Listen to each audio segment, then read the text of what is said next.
Forgot your Patreon password? Don't worry. Let's reset it in just a few easy steps.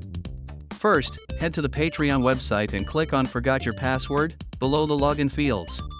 Enter the email address linked to your account and hit Send Email to receive a reset link.